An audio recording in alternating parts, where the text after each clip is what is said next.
funny I wanted to tell you that I thought you would get a kick out of. One of these guys that I used to play in a band with, bassist I used to play with, this is really funny. He did as a joke, him and his other friend who I used to play with, this drummer, and two of their other friends, they all went to this high school a couple years ago out on Long Island.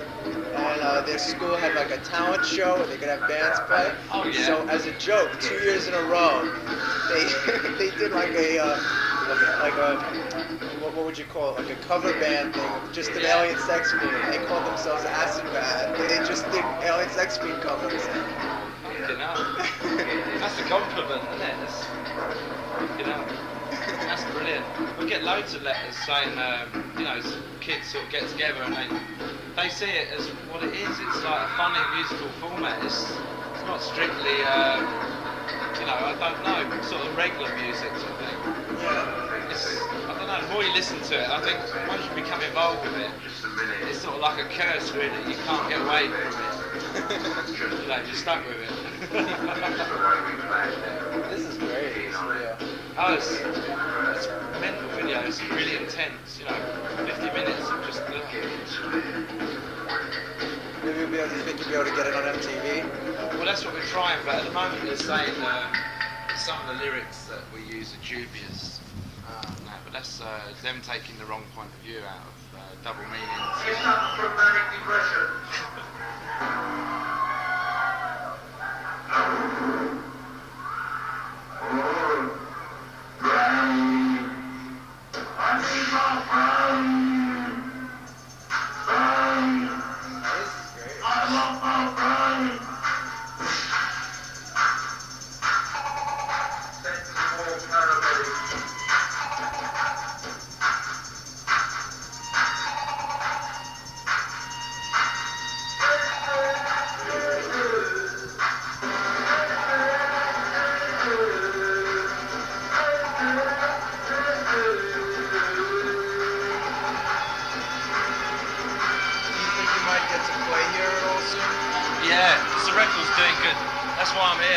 They said, I think we've got to get him here, because I couldn't afford to fly to come here, But they picked it up and said, come here and do it.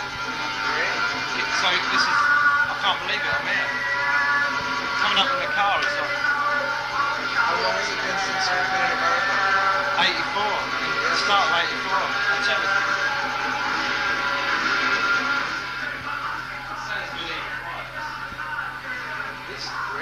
I like Purple Glycerin, but this is sure, more exciting. Yes. Well, we were learning. We grew up in public, So, like most bands, rehearsed for 2 years. We just started. We just did whatever happened, like in front of people.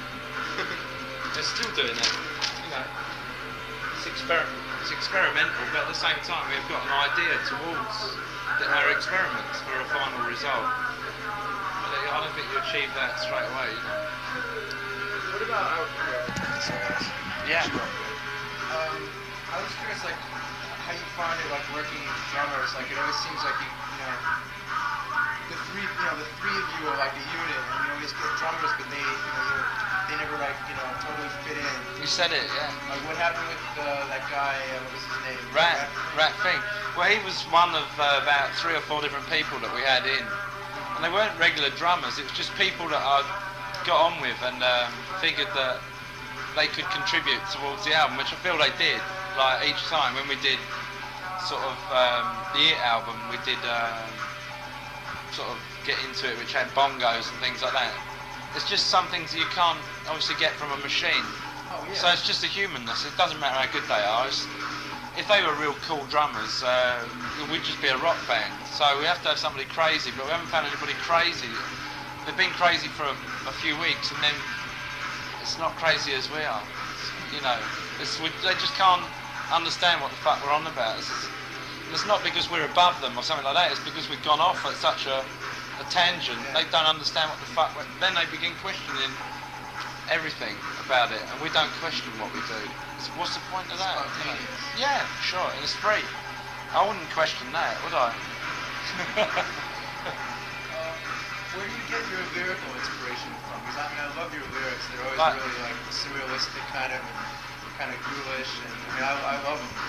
When I paint, I get ideas. I get ideas from just listening to any music, and also I get ideas from, like, coming here. Well, I've already got specific ideas in my mind at the moment towards further developments, but coming here is going to colour it, as what happened with Acid Bath. I had these ideas, we came here, and those ideas came out just naturally. Like that thing with the radio station. Oh yeah, sure. The whole bit, because of all these years I'd heard about Batman and LA and New York and the Bowery Boys and Alice Cooper and Batman and you know, and Eraserhead. So I'm here and I'm fucking going up and down in these lifts and I can hear the radiator hissing and I'm sitting in the corner, you know, trying to go to sleep. I've got 2 hours sleep, you know, and I'm going to be doing another show or something, you know. That's what they're about. People, obviously people. Meet so many people that, you know, it's in the end it affects you, you know. I mimic people, I guess. Yeah. But I'm not letting any names go. Yeah. Well, obviously, I mean, I'm a big Alice fan, as you can see from my jacket. So look. I just saw him in New Haven. Oh, right. That was amazing. Oh, right. So, I mean, I automatically, being a fan of his, when I listen to your music, I pick up, you know, like the thing, Sunrise and Oh, the yeah. Machine. Oh, great. You know, was he a big influence on you, like, to start Yes. being in a band? Now I've met him, I find that he's even more of an influence because he's an inspiration. He's not one of those, when he was getting, everybody was giving him shit. You know, why didn't you pack it in and why didn't he die like everybody else?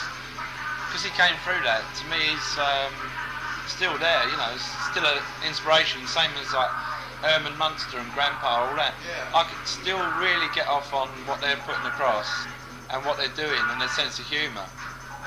And that misses from a lot of music. A lot of people are fucking, you know. Oh. No, I'm a clown, really. Were you a fan of his when you were younger? Yeah, sure, I got affected about 13. An Alien Sex Fiend's got 13 letters, you know, in the name, so it's funny, even I didn't even realise till I went through the ranks that the first 3 letters of our name is Alice and Alien is, you know. But that wasn't direct, you know, I didn't think about it. It's like synchronous. Yeah, same the music doesn't really correspond with Alice Cooper, but No, but in your vocals and your attitude, it's more the attitude. yeah, I think it must be, and it's rubbed off on me.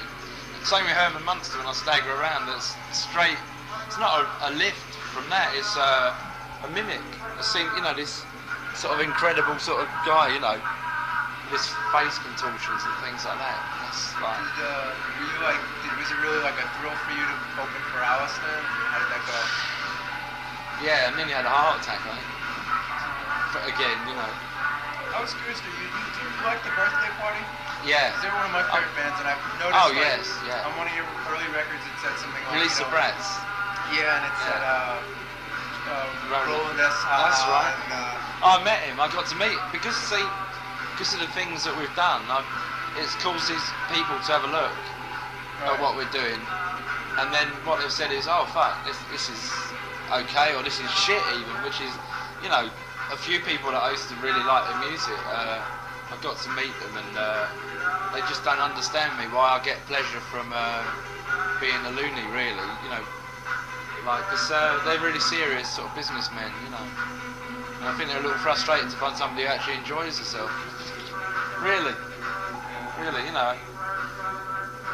But, you know, I've always been crazy. I always wanted to be Tarzan and then Batman or anything. Escape. do you find that your music, you know, being in Alien Sex Fiend is kind of like a release for you? It's like you can do, you know, whatever you want to do. What you want. Most people go to prison for what I do. Really. You know, when I go up there, I can do anything, can't I? I mean, I do go to prison in the new show as well. Really? Yeah, sure. Oh. When we do, I'm doing time in the maximum security Twilight Home, and that features a prison and like. Oh wow! So your show is a lot more theatrical Yeah. than it was. What we're doing, I mean, that's why I think Alice laughs at it, because I mean we're still on the hammer and nail stage of constructing rough ideas, which we draw. You know, I draw an idea and say, can you do that, and get some wood together and paint and. But it's Well, brilliant. that's great. I mean, it's wonderful to me that a band like you guys can, you know, stay together and keep putting out great music and not like just do what you want. And it's like it's nice to have a band that you can always like. For me, that I can always rely on. Not great. care about whether commercial things or just does what they want. Sure. That's it. I mean, the thing is, what we're hoping to achieve is so our records can get further, across the people. And that, because I think that we're cheating ourselves by not letting everybody have a chance at least to hear or see it, and then say, okay, I don't like that, or oh shit, I've never seen that before. Because otherwise we'll go by, and so that's like why I'm here, and I've changed my opinion about interviews and things. Is before, because I was cutting my own nose to spite my face. We weren't doing that because I saw that as business, But now I understand. I mean, we've got to come here and play. Well, it gives you new fans. I mean, yeah. There's a lot of people out there who, if they would hear your music, sure, they would like it. Even see a fucking picture for the first time in 4 years or something, go, oh shit. Maybe they haven't heard that we've released any records since, like Ignore the Machine or Acid Bath or whatever, there's a lot of interest here in America. I mean, people haven't given up on you or anything. No, I haven't given up. I'm still running. It's like especially the last couple of records. I mean, so many people, when after the last time you were here, they thought, well, maybe they're not together anymore. What are they doing? And then the last year or two, it seems like people are like, wow, that Fiend is still making great records. I needed to come here. I needed to hear this because I've been on tour and that's different. Like when you're on tour, you're worried about whether you're going to just come out the other end and singing 2 nights, 2 hours per night. And we did like 18 shows in a row, sellouts in Germany. Right. I've just come from that. We had to cancel. In Germany, right, aren't you? Yeah, sure. We do 1,500 people a night upwards there, and we outsold their kind of Bunnymen by 2 to 1, which is right. Yeah, Munich the last night. Fuck, everybody was in again. It's another packed house, and their kind of Bunnymen had 550 over the road, and we had 1,200 people plus. They just didn't count after 1,200. That's cool. And I mean, to me, that they come from Liverpool and the Beatles and so on. Yeah. That it's not a competition, but fuck, that was brilliant. And they were going fucking crazy. I mean, there's people swinging off the fucking rafters, because we're doing songs that they remembered or that they had, or they couldn't believe that we were there. The same, That's true. It's hard to get tours when you're not backed with a lot of cash. What you have to do is we have to get in there, It's a bit like cockroaches, really. Yeah, that's right. When the lights go off, we come out. One thing I was curious to ask you. You sort of came out of a whole era of bands. Yeah. The old Batcave and gothic bands and all that kind of stuff. That was a fresh period, okay? It's gone underground again. That's. What I'm curious about is it seems to me, because I was a fan of most of those bands and stuff. I got into them all at the same time. You guys are pretty much the only band to come out of that whole thing that's still, to me, making, worthwhile music with integrity, or is together. I mean, either the bands are totally broken up, like Anti-Sex Gang, or sure. Or they're really sold out, like the Cult, I won't say anything about any bands because when you meet them, I mean, most of them are just trying to do their own thing. I know. It's the business behind them that fucks it all. But what do you think it is about you that made you a survivor out of that whole scene? I like staying thin. Yeah, I don't like eating too much. I don't have a very bad habit, really. I like when I'm here, I drink loads of coffee. So I'm quite happy with a pizza now. That's it. I don't need any frills, really. When somebody does do something real good, like Christy and Beth and Alexia, the whole crew, they just put themselves out to get me here. That to me, it shows. Well, like when you're at school, you have good friends then, and then afterwards, it all seems to be revolve around money and success and cars and babies. Not for you? No, God, no. Just running from that, really. This is all I want to do. I can't think about anything else. How do you find it being in a band with your wife? Odd. It's the same as the Munsters. I get told off, which does me good, because I wouldn't still be here doing it. I'd be like every other man, crazy. It does me good. I've got a companion. That's what I got. Somebody. She's really in there, and she also inspires me because I played in other bands, you know, beforehand, and that was just frustrating because the people would come and go. I couldn't get along with it. And now I've got something solid. You know, instead of building my house on the sand, I'm on the rock. Yeah, honestly, that's, you know, I'm not happy all the time. Sometimes I feel like fucking, you know, just saying to the pair of them, fuck off, you know, go and crawl in your hole, you know. But that's why I write, you know, manic depression or things like that. Because why the fuck do I get like this? You know, I've got so much good things, and you know, I still get like... Doesn't everybody? Yeah, sure they do. Some people don't admit to it though. They think they're average, you know. Yeah. This is going the right way. I'll turn it around a bit. Okay, it's on the right thing. What I was saying anyway about drummers, one thing, can I put one thing clear with you on that, so you can refer to it, was one, actually having them there and that was good, because it's like a guest sort of, you know, like the Munsters have, you know, cousins so-and-so. Well, you've always had, like, you know, oh, people play on your records. yeah, I mean, I only figured that we'd ever make one record and do one concert, and when we got offered more work and more records subsequent, then the best thing to do is to experiment and try out all the ideas that you ever had. And that, not to just say, oh, well, that's successful, we'll just stick with that. It's, God, I can make this onto vinyl, and I can leave all this behind, you know, my whole life sort of thing on bits of vinyl and little booklets and, you know, pictures. That's great.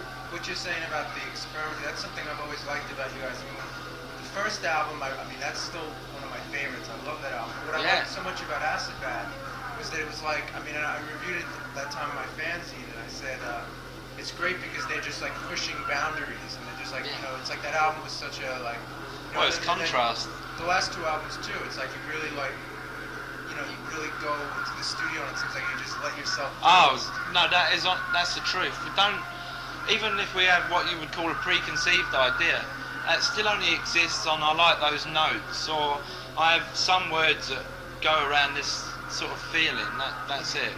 I don't say, oh, we've got to do this, and on the fourth bar we must have this note, and because that would be boring. They do what they feel.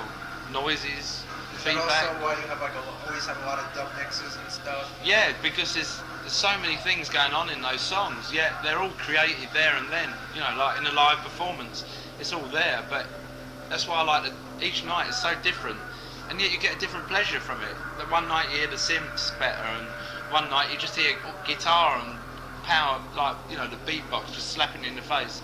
Sometimes the floorboards are lifting up, you know, with other bits of the drums that I haven't heard before. You know, and I'm getting a total pleasure out of the hi-hat work, or the tom-toms, or the bongos, or whatever's in there. Really.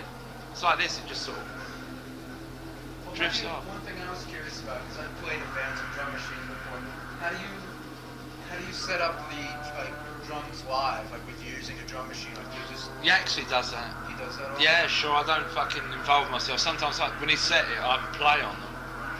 But I mean, I don't want to get involved with music because I am involved with music. In other words, if I started playing, I don't feel that would be too much of a... You know, I do some drums and things like that occasionally. Do some tapes and things like that, which I really like. I wouldn't get involved with the music because I enjoy what they play. Like being a front person. Yeah, that's it. I don't want to involve myself. I know what I like, and I hear it, and I say to them, that is wonderful, right? I want to pursue that. So they write most of the music? Oh, yes, yeah. The only thing I could do is influence the direction that it takes, or the feeling of the words, which they hear it, and somehow they just turn round with the words. It's like a runaway stagecoach. Honestly, I swear, no shit. What was I going to say? What was this I read about something you're doing a Christmas single? Yeah, we've done a Christmas single. I believe later on that will be revealed to you in some way, shape or form. Great. It's stuff for turkey. And on the back, it's backed by They All Call Me Crazy, which was around 83, 84. I have that song... on the 10-inch record. First I got it on the cassette, The Mad, yeah. I have that cassette, which is great, and I had it on there, and I I didn't know what it was. And then I happened to get the 10-inch of... That's it, New Christian Music. Yeah, that's Yeah. what I have it. Yeah, no, that's brilliant. I love that song. So we brought that back, and it's like, well, it'll sound, when you play it loud, oh God. It's a great song. Yeah, we managed to get some time in the studio, just working with this new guy, Len, who's been to America also, so his influence is quite wide. And he's into some diverse music, so he's really helped bring our sound out, and he produced that with us. So we work with different people all the time, like we were just at House in the Woods, and when we left, we had this almighty gale in England where everything went, you know, like a hurricane. So I think all the fucking trees are gone and everything, and it was House in the Woods. There's no trees. Yeah, freaky. Cool. Yeah, they don't mind. I mean, they still phone me up and go, when the fuck are you coming back here? Because we had a good time, you know. I noticed also you always work with different producers and stuff because that guy Kevin Armstrong was interesting. When I saw Iggy last year, I didn't know who he was. That's right. And we're sitting there and they come out and he's wearing an Alien Sex Fiend t-shirt. And I was like, holy shit! We're like, he's wearing an Alien Sex Fiend t-shirt. How cool! You know? Yeah. I was like, and then only later did I realize he's the guy who produced. You know, sure, he's still there. He tried to help us on the It album, but he couldn't understand the principle of it. What happened? We developed into our own little nucleus, and he goes, God, you can't be happy with the sound of this, like manic depression or something like that, you know. And then at the end of the week, he said, well, I've known you for so long, and that, you know, to me personally, I've known him for way back, really. You know, I think we're possibly teenagers, sort of, you know, some sort of time around there. And the punk thing affected us, but we sort of missed the boat there. I mean, we just wasn't set for anything like that. And we got involved in it, you know, but that was the sort of demise of it, the crumbling, and this is what this has risen from. Same for him. The people he's played with. He was jamming with Paul McCartney the other night on the TV, you know. He does Live Aid, he's playing with Bowie, he's doing Rebel and all this.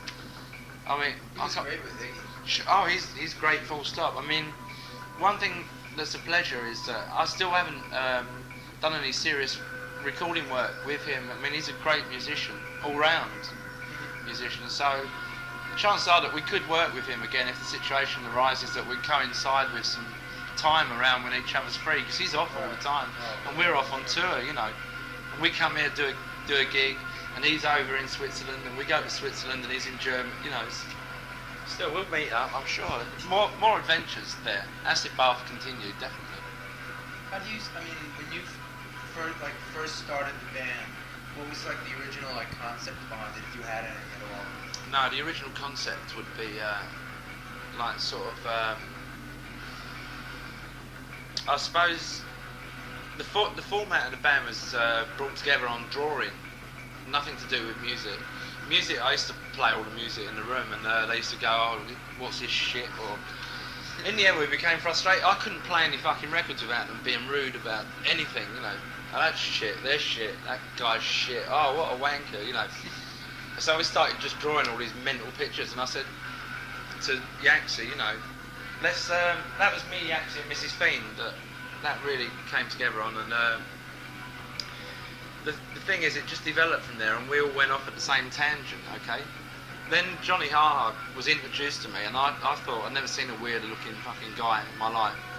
So he was really important because he joined in on the humour, but then lost it because he met a girl that he was perfectly happy with, and he went off, and this is a way of life. I mean, you can't have two lives with this. It's like one or the other. Yeah, all or nothing. And this takes over everything. I mean, I don't really have what you would call a personal life, but it exists around, you know, art and music all the time, because that's what I wanted to do for years, and like was frustrated, you know, carrying bricks to make a few bucks, you know. But it was it's a great pleasure for me to do it. You know, I'm also very heavily, as I say, into art. Well, I was going to ask you that too. One thing I've always liked about the band is the record covers, especially like the Acid Bath cover and the cover of Hurricane Fighter Plane. Oh, yeah. I love that. I think it's great. You got that as well. Oh, I have every one of your records. Every one. Shit. I'm a big fan. No, really, I really like you guys, but I I mean, I'm really into art as well. Like, I love like, Oh, you know, stuff like H.R. Giger. Oh, and, yes, you know, yeah. Bosch and Richard Corbin. Oh, You know, yeah. I'm really heavily into that stuff. In fact, later today I'm gonna go down to Forbidden Planet to get some more. Oh, I'm going to check that out before I go back. Yeah, I heard about it, yeah. I'm fine. Can I have some more coffee? That would be really fine. I love the coffee here. It's excellent. I love Lucy, coffee, Edit. Brilliant. It's weird sleeping here last night because I was probably jet lagged. You know, probably still am. I don't know. But it's great. You know, this is like a natural high because it's such a long journey. It's Japan was the worst one before How that. much sugar and cream? I two of each, I guess, please.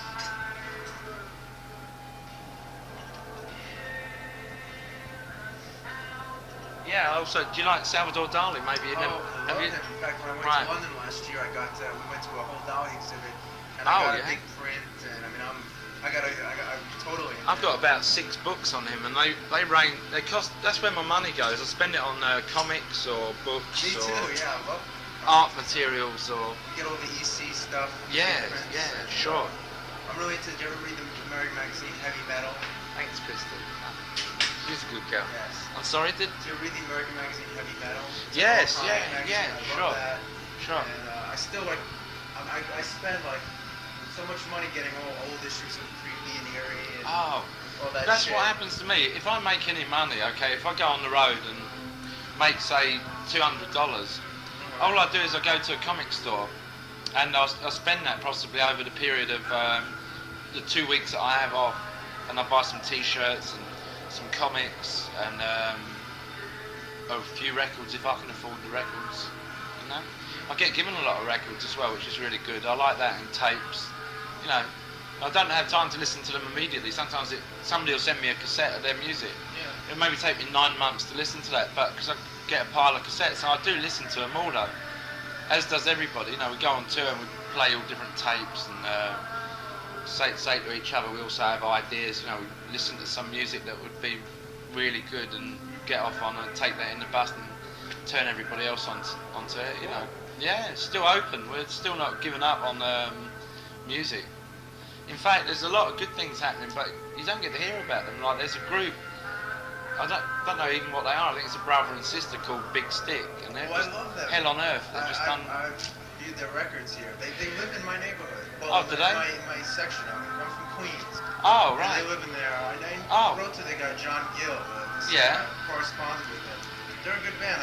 I've seen them live twice. Oh, yeah. I saw them last year open for Wise Blood, Jim Thirlwell. Yeah. And they're pretty wild. They're Oh, fun. right. They're, I guess doing a kind of a similar thing to what you're doing. You know? Why not? That's what I was on about when we was here last. As I was saying, considering the way rap music's caught on, why can't this sort of spurn the same thing? You know, everybody just doing their own thing, making records and switching ideas across, and that's That's the way it is. yeah. It should be. Well, it is happening. I Yeah. just think the bands need to relate a little bit more, because I think they all feel that the what lies behind the band, like they possibly think that we fucking eat them or something, you know.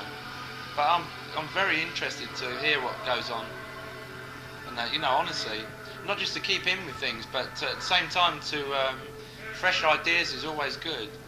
Like somebody else actually letting go can actually inspire you to greater heights as a person, you know. Music or art. I do paintings to all sorts of things, and you know. I was gonna go on a little bit from that. I mean, I'm really interested in that. Like, do you like have any art background? Or you really? No. No, you just totally. No, my mum used to sell paintings in Bayswater in London, and used to leave me sitting in the pushchair all wrapped up with some sherbet or a Milky Bar, you know, keep me quiet. She then quit because well, she had all my brothers and sisters, you know, and that, so she didn't have any time. But she's got some great paintings tucked away, and I've just now, because she's given me that gift, I've got her back into doing art again. I keep buying her things, you know, some board and some paints and some pens and, you know, water pencils and things. And she started drawing and that again. Do you like? So that's where I got it. Do you like mixing? Like, do you like? How do I say it? Do you like the fact that you can integrate your love of art into into your like musical life, you know, because your record covers and that kind of Yeah, I'll tell you, the only thing is when people were critical of everything in life, you know, I saw Jimi Hendrix when he was 10, and, you know, I saw Michael Jackson, so, you know, likewise. When they come to see us, they can't quite get to grips with what the fuck we're doing and that. So, you know, you get criticised on a heavy level. That sort of makes, you know, closes you in art-wise. It's nice to have some compliments sometimes, you know. I never get really to the root of things because we're either performing or that. Don't have time to hear what people think about things, what they like about them, you know. Well, people here, I mean, there's a lot of people here, like I guess you want to call it like a silent majority. There's a lot of people here who really like you, but you know, you haven't really been here, so they haven't had, I guess, a chance to show it. Yeah. So this is great now that you're. Yeah, because I miss it because we came here and it influenced me, and now I'm missing that part. I'm going to Germany, I'm going to Spain, I go to Japan, I go, you know, but the States since '84 has become an impossible hurdle for us because we don't have the corporate backing. That's exactly it. Sure, it is. But the thing is that I won't quit until we're here.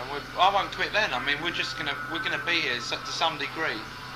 Well, how do you find it being like, quote unquote, like, you know, an independent band, you know, frustrating. Surviving and, you know. It's frustrating because as an artist, really shouldn't have to deal with all the business, and that's frustrating, isn't it? You know, you get people telling you the cover's too lavish, you need black and white, and you know, there's always corners cut on everything.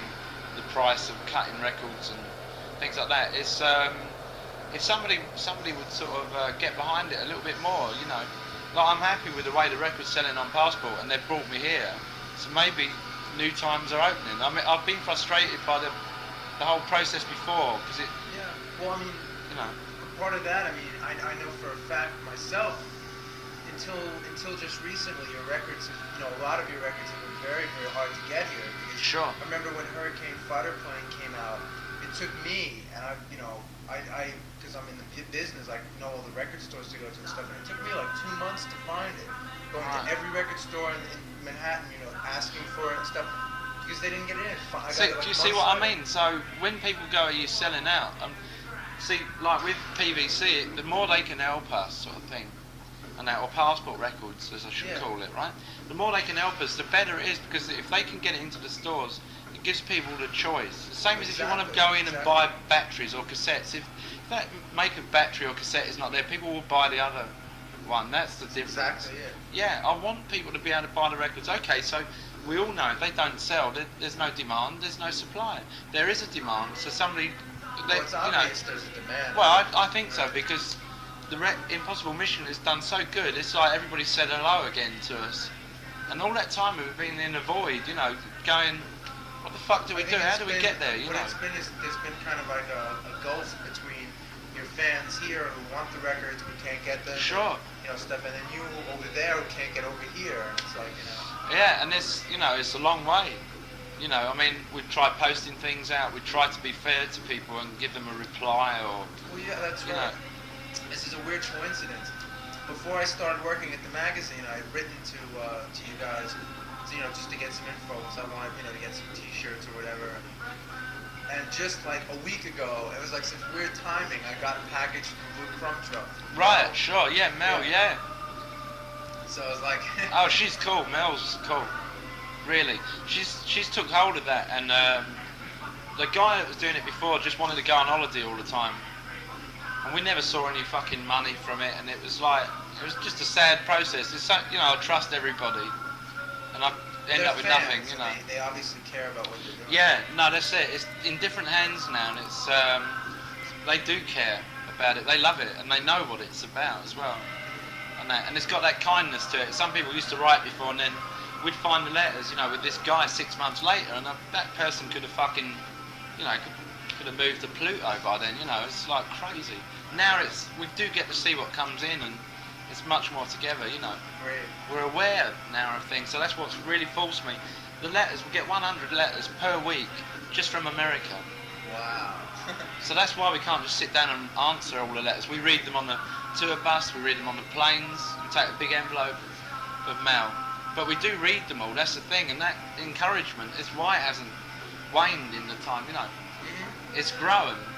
Same with Yaxie. Yaxie gets fan mail. Mrs. Fiend gets, oh, I love you. I want to see you. You know, I must have a photo.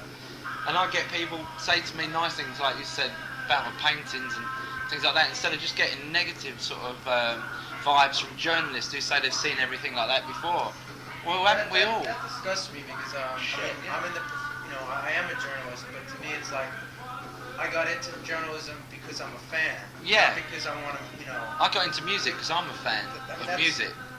So I play music too. I mean, but it's like the kind of thing where I had no idea what I wanted to do, and I put out a fanzine because I like to write about records and help bands, and I mean that's when I reviewed Acid Bath and stuff like that, and I discovered that I actually I thought some kind of talent at it, so I went into it. But I don't to me I'm in the business to help bands or to to give people some information instead of. But that's what's happening. So you're working up like Christy and Beth and Alexia and the whole crowd here are working up, and they're trying to give us a chance, which is great because people are doing it naturally.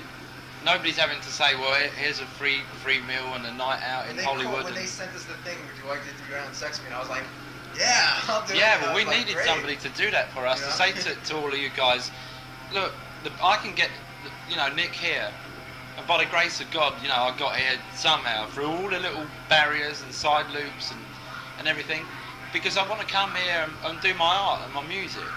Now, I'm not going to cause mayhem. I'm going to give people a good time. Well, how do you feel about? I'm sure like in America now, there's a lot of controversy about censorship and all these kind of people getting offended by music. I mean, does that affect you at all? I don't think so because. Like if you had any trouble with immigration or anything? No.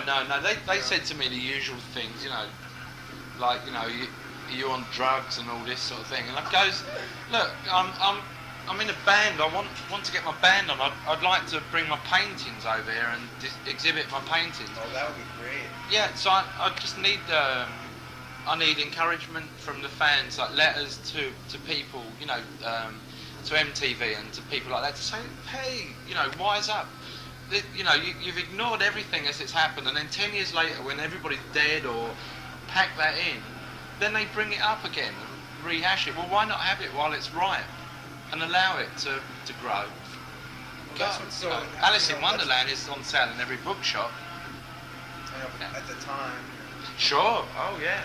But that's what's exciting me so much about this whole thing. With you getting the deal here. And yeah, me too. Like, yeah. I feel almost vindicated because it's like I've been like saying these guys are great for years, and now finally people are getting a chance to actually hear them. And, that's great, but I mean you haven't felt let down in that time. You've grown with it. So when you get to see it, it'll be. That's why I've extended the show. I said, look, an hour and a half is fine, but it's a bit mixed up. So let's just put everything forward and do everything we can until you just can't go any further. That's good because I don't know. To me, I've always found your music to be very.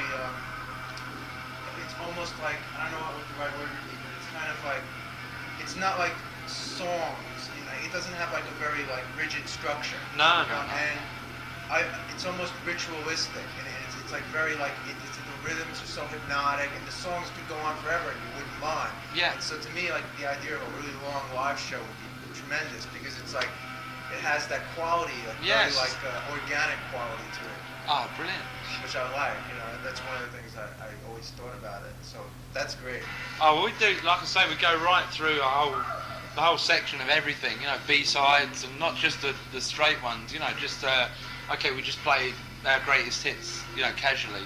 Which, by the way, in the new year we've got greatest hits coming out, which is the 9 singles from Ignore the Machine up to Hurricane Fighter Plane. Great. All on one disc. Is that coming out in America? Well, I hope so, because I'm going to see the record company while I'm here. So I'm going to go in and tell them that What about the Christmas single? Is that coming out here? No, that's going to be on import though, and I'm hoping that BBC Passport's going to bring it in.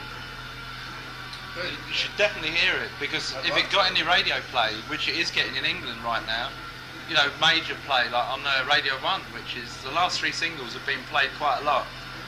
If it breaks through, it's going to cause the rumpus somewhere, because it's just what the fuck's this? you know. What about? I heard also that you had an interesting like CD that had some different stuff. Yeah, on it. sure. It's called the first compact disc, Alien Sex Fiend, and it's got the whole of the Maximum Security album. And when you open the cover, it's got like a poster inside and all the records that we ever did up to that stage. And it's got also like 14 tracks altogether. There's 10 from Maximum Security album, and EST and Attack. And Attack's my favorite song. oh right, I love that Boneshaker. song. I love that too. Yeah, and Ignore the Machine. Great. And that, so it's, you know, it's The got music contrast. Is too, like, I don't know if have you ever like thought of it this way, but your music is very danceable to me. Because Yeah. there used to be a club here in Queens, not in Manhattan, in Queens, called the Subway. And it was the best club. Too bad it only lasted like a year or two, but I remember it was right in my neighborhood, and all they played was like alternative stuff. It was really good. And every week we would dance to Attack. It was the Oh, best. right, So yeah. that became my favorite song then. The because bossa nova bit, can you do the Yeah, bossa yeah, nova? Yeah, sure, because I great. realised when the drums were just going, I thought, fuck, I mean, I don't even know what the fucking bossa nova is. I heard it once or twice, I suppose, you know, I don't know. But it felt like that sort of, you know, 1, 2, 3, you know, the dancing process, definitely. Also, this is another thing I wanted to ask. How important is, I know you mentioned it a little bit before, but how important is like a sense of humor to Alien Sex Fiend? The vitalist thing. If we all looked at each other deadly serious, we'd all fall on the floor laughing. Because we don't understand it, obviously, because it's a process. Nobody understands what their goal is. You know, my goal is not to become like sort of anything in particular. I'm just open really to whichever way it takes me. You know, like Maximum Security, I just cut all my hair off and went into this sort of different phase. And we were recording like in the basement. It was all damp. It sounds damp. It sounds reverberated. Yeah. It sounds like sort of cavities, which there were under the ground. And you could hear the underground trains going past and things like that. It was great. You know, we're getting frisked on the way to the cafe all the time by the police because the area is quite nice. Yeah. And that, so it's Kensington. They said, what are you doing here? You know, somebody like you shouldn't be here. And go, working, you know, or recording. Well, where do you come from? And at that time I was living in Brixton, and they said, well, you should stay in Brixton. You know, Okay. yeah. What? You know, I'm here doing something proper. You know, I've got something to do. Thanks very much. Oh wow. So yeah, but that mindful of maggots and all, you know, that sort of came out of that sort of thing. You know, we're getting hassled sort of thing, and we're just going about a normal thing. We don't touch anybody. We don't touch old ladies. Nothing like that. We don't hassle kids. Kids hassle us. It's a fun thing, yeah. I wouldn't be without it though. That's great. Brilliant. Do you see like then like Alien Sex Fiend is kind of like a thing that you can keep doing for the rest of your life? It's kind of like an outgrowth of you. Yeah, because it's going to become more bizarre. I mean, if I go bald in the process, God. Yeah, I think it can only become like the edit video to me is you know, that step further on from Purple Glycerin. Not that I don't like Purple Glycerin for the essence of it. It's that we can still do that, and it's still of interest, you know, to do something further with it, not just sort of say, well, that's it, and we'll just do this, and this is moderately successful, we'll stay with that. It's, well, I want to do this now, so we just open it all out again. That's great. I mean, songs go on forever. You just sort of, if it feels good, that's it. No problem. Like what do you call it? Food song. Oh, That's great. yeah. It's so long. Yeah. Are you happy with the that album? I don't know, because one minute I like the B side, the next minute I go back to the A side, and then I think when I listen to Impossible Mission and that, I think, fuck, no, we did that, and that, to me it's great because it hasn't got vocals as such, you know, with me just singing a regular sort of way, but because I'm sort of cutting these words in, and that, you know, and I also had a lot to do with like the drums and things like that on there.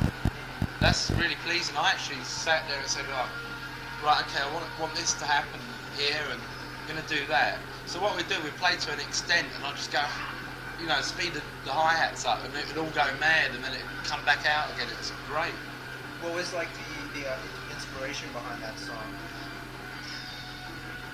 Well, we took an hour's TV break in the studio and we watched Mission Impossible. That was it. And it was just so funny. You know, it's like Mr. Spock, you know, from Star Trek was in it. My favorite song in the album is Isolation. I really Yeah. love that song. That song is kind of like a little departure for you. It's almost like you know, you get to really sing a little bit more. And it's Yeah, got well, the acoustic guitar. Mrs. Fiend, actually, she never says very much to me. You know, she's like, other than stop doing that, you crazy bastard. You know. But with that, she does like it. She said, "Fuck, you know, your vocals on that good," and that's a compliment. And the guy we had playing the drums was Ted Alexander. He played with like well, he's played with everybody in the jazz sort of circuit. So he did these bongos and drums, and it's like, you know, on headphones, it's fucking I love it. Yeah, and on Hurricane, he was doing the drumming for us on there. And it's like, What was the you know, what inspired you to cover that? Because I know I've I've got an old scratched 33 as a freebie, you know. Do you want a cigarette? It's okay. No. And it's wearing out so bad. I said to the others, do you think we can cover this song in our way so at least I'd have some trace of it? Because my record's just going to pieces. That's why. Same as Schools Out was it's just a personal ambition to get the thrill of hearing that riff and to be able to let loose on it. Yeah. That's all. Alice said that was pretty cool because I said to him, oh, the drum beat just goes totally out of time and all over the place in one part, and he goes, well, so does the original. And I was like, a compliment, you know, in other words, okay, you understood it at that time. That's great. Yeah.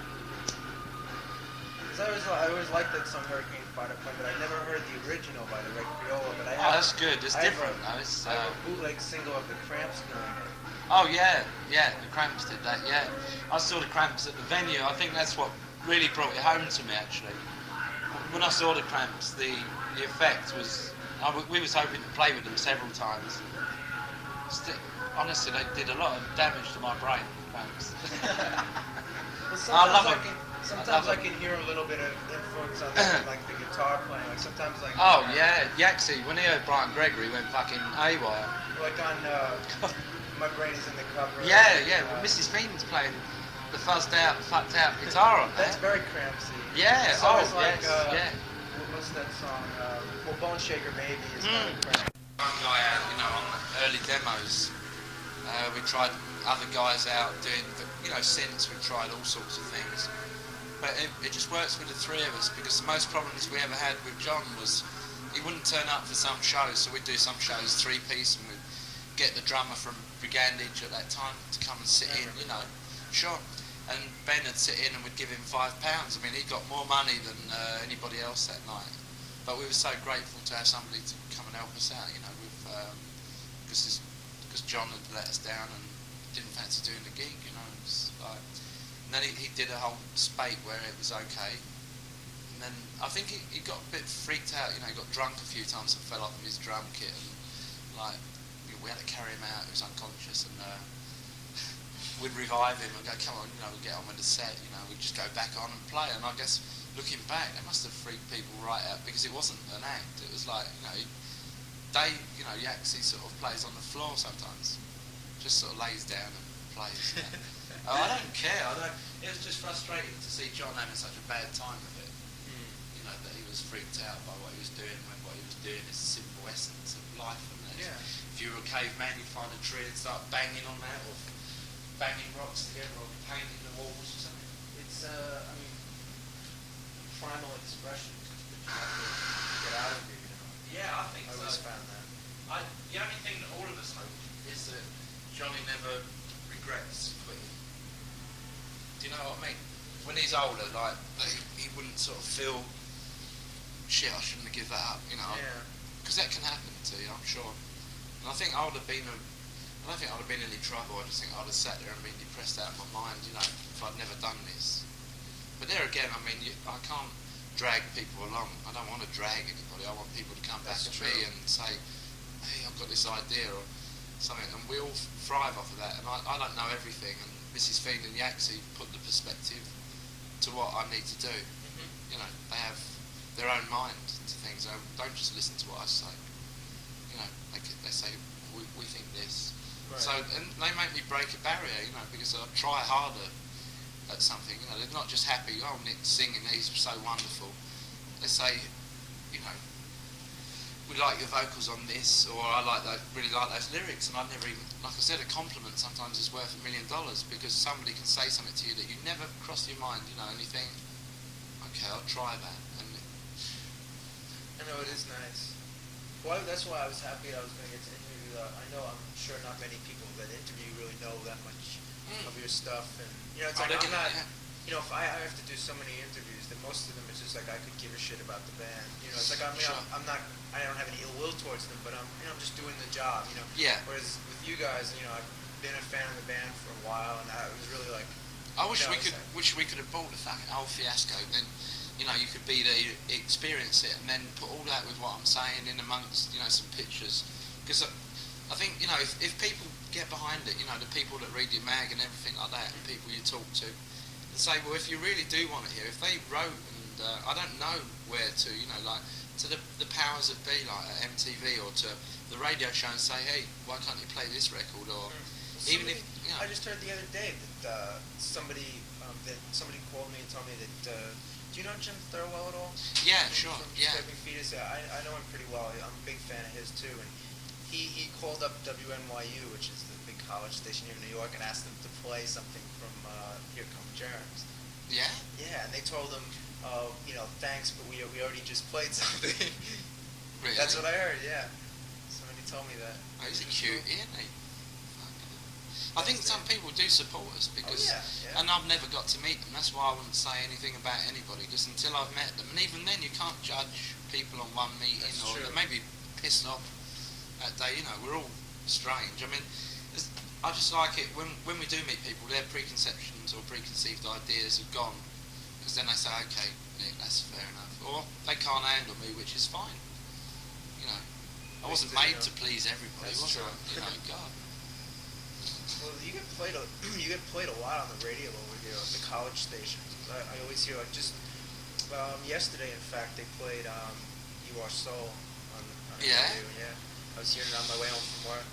You know, so I think everybody's doing their part. I mean, when I talked to all my friends, just last night, I called one of my friends. You know, and I hadn't talked to him in a couple weeks, and he's like, "Do you get any good new records?" And I'm like, "Yeah, you gotta buy the new Alien Sexy now. It's really good." You know, oh, so great. I mean, a lot of people that I had known, you know, friends of mine, they got into you, like they had the acid bath and Who's Been Sleeping in My Brain, but after that, they kind of lost, you know, because the records didn't come over here that much. They lost touch, and they didn't know whether you were together, or if you were making good music or what. And I remember when It came out, I thought that was such a strong record. I lent it to all my friends, and they were like, wow, Alien Sexy, this album is great, you know, they're back. You know? Really? It was cool. I remember I sent you a review with the letter that I wrote, the thing of the review of the that's recently. It Smells Like 12-inch in Rockpool. I was Rockpool magazine. Sure. That's that was October, November sort of time that you sent that. Yeah, exactly. I saw that. Yeah. So I mean, I always try to, you know, get people into. Yeah, no, I appreciate all that because when we get sort of mail outs or lists or a bit in the magazine over here, I don't get to see or hear about that. That's the only way. Should I send it stuff like they want to do this article? Should I send it to Group? Oh yes. Because Mel gets a charge from it because she reads up on everything and that, you know, checks it out. And I mean, she doesn't know what I'm up to, does she? She's sort of thinking like, wow, you know, fuck it up. Okay, I'll send it to them. They'll get it to you? Should be well pleased to receive that. Yeah, sure, and then I get it, yeah. Okay, great. But they always check it out first and say, you know, oh, I want this bit, or I want a Xerox it, or, you know, that's fine. This is a question probably a lot of people ask you, but I think something that, you know, people reading the magazine would like to know. Like, how did you, what gave you the idea for the band's name? I mean, that's something that right away people can catch on to because the band's name is fun. You know, it's like, it's not like a boring name. It was, I suppose it was John's fault in a way, but what happened was we took that idea and then turned it into what it is. What happened was John sort of said, you know, I've read this article, you know, on an alien sex fiend, and we went, what? And I mean, that's one thing that John gave us, I think, was he gave me a perspective on sense of humour because he brought that out of me. I don't think he was even aware of it because he was so serious in some departments. I was like, oh, that's brilliant. I can see a joke to that, you see. And You guys 5 more minutes. Okay. yeah, that's cool, Christy. Yeah. Okay, baby. Yeah, it was right freaky because we were toying around. We was called the Boneshakers at first. And, oh yeah. Oh great. Oh brilliant. All right. Well, we've just done a T-shirt, funny enough, which on the mail out list it's got written on it the Faces T-shirt. That's peculiar, and it's got like the maximum security photo. You know which one I really like? The one I'm going to order is the one that. I haven't got one yet. What? I haven't got one yet though. They have. I remember because I just got that thing last week. There's this T-shirt on the lower right. It has like. It was done by some artist that did one of your. Sure, yeah, that was Simon Cohen. Yeah, yeah. Excellent T-shirt. Sure, I mean, he's a really good drawer. I mean, he does the Blood on the Cats albums, which also come out on Anagram. You know, psychic I have albums. that video. The Blood Yeah, on the Cats video. he does the artwork. Those guys with the big noses, pointed noses, and sort of wavy quiffs. No, he's a great artist. I went into the factory where they were working, and I said to them, "Would you do some pictures for me?" And they went, "Yeah, what pictures though? I mean, surely you don't want us to do them?" And I goes, "Well, you've heard what we do," and I gave them a few records to update what they knew about it. And they heard the album, and they came to me, these two guys, you know, with this artwork, and they've moved on now. I mean, they're doing good. And Simon used to be in Sunglasses After Dark. He was a violin player. I have their EP. Yes. Yeah. Morbid Silence. Yeah. Right. Fuck. Great. I mean, really, I really got into them, and then they quit. And I felt that I don't think we could have helped them greatly, but I think me and Yaxie would have been interested if we'd had time to work with them, you know. And, so maybe we'll work with Simon at some stage. We'll drag him in because he's quite a hectic player. Yeah. I mean, he really fills out a chord, you know, and that with a guitar would. Violin is always unusual when you hear. Yeah, sure, of course. It's it gives it a totally weird perspective, you know. And I'd like to hear something done with. Did he do the cover of that Sunglasses After Dark thing? 'Cause I remember it had a Yeah, cover. that's the same. Yeah, it's the same sort of school of thought for him. You know, he does these weird fucking sort of nightmare people. You know, and they're really good, and he does great cats as well. They're weird, you know, man-eating cats. What's your favorite of all your albums so far, or records or whatever? I mean, there's so many, but I'm just curious which of them you hold fondest. My favourite at the moment is the A side of Germs. At this very moment, which could change tomorrow, just by hearing something again, and then I think, oh, that's my favourite side. Or I like all of the songs. I don't dislike or regret anything I've done. But the It album I felt was an accomplishment because on the front cover, it's the first oil painting I did, which was hung in the Edinburgh Gallery, which is, you know, serious. You know, this woman saw it, and she was having an exhibition, and she said, "I've got to have that in there." And they insured it for. It would be insured $4,000. It was insured for. It's £2,000 in English money. Wow. And fuck man. Well, I was hoping it'd get lost. No, I mean seriously, I was fucking blown over by that. And then if that wasn't enough, the American record cover, you know, the Impossible Mission one was hanging up then by the side of it because there's so many people interested. They wanted more. And then it's moved on around England now. I still haven't got the painting back, and I've been painting a year, so that was an accomplishment. The music in there is, all the barriers are broke. Well, that's a very special record. I mean, yeah, oh, fuck, yeah.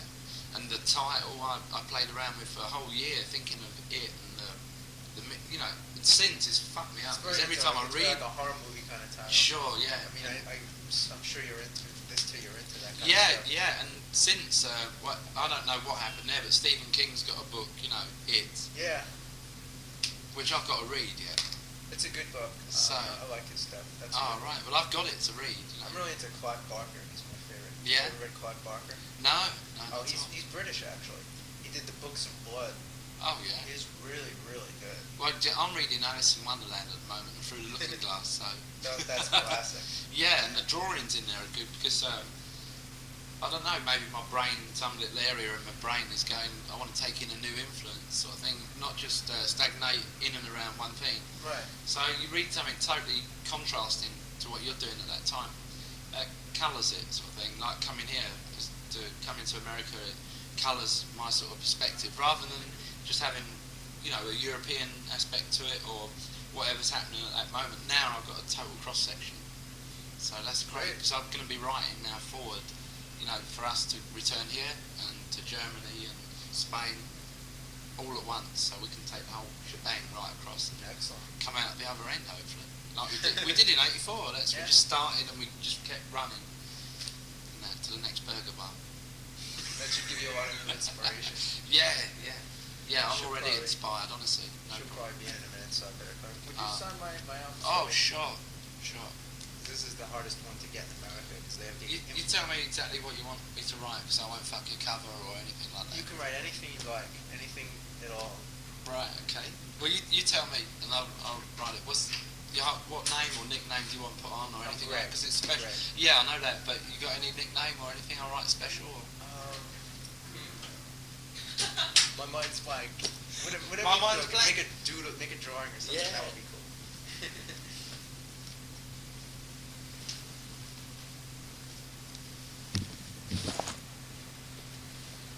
So did you have fun? Oh yes. Great.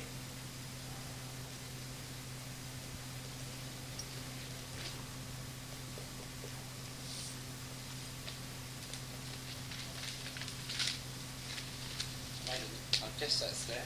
I'll have a look in the bathroom. Hang on, Nick, why don't you sign a poster for me? Yeah, that's sure. Thank you. Here's a bunch of paraphernalia for you. Oh, wonderful. It's your Christmas present. Why, thank you. Yeah, I told you the turkey concept would be revealed. Yeah, that's come out. Could I possibly take a picture? Yeah, Sure, yeah, Beth is coming in to take some too, of you guys together. Oh, right. And if you guys, you could just send me the clips where they come out of Sure. the magazine, I'm really Yeah, appreciate it. this will be when we reviewed that record with the Punch issue in the March issue. Uh-huh. And then the next one, which is the album in the April issue, and the interview will be in May. Could you send me the two reviews too? Sure. I'd be more than happy to. I'll Great. possibly also like freelance for another magazine. I write record reviews. I'm probably gonna get record reviews. Great. Kind of promote And we'll them. keep in touch and let you know, when they're coming over to play and everything. I'll send you Sure. dates, because I don't know. That would be wonderful.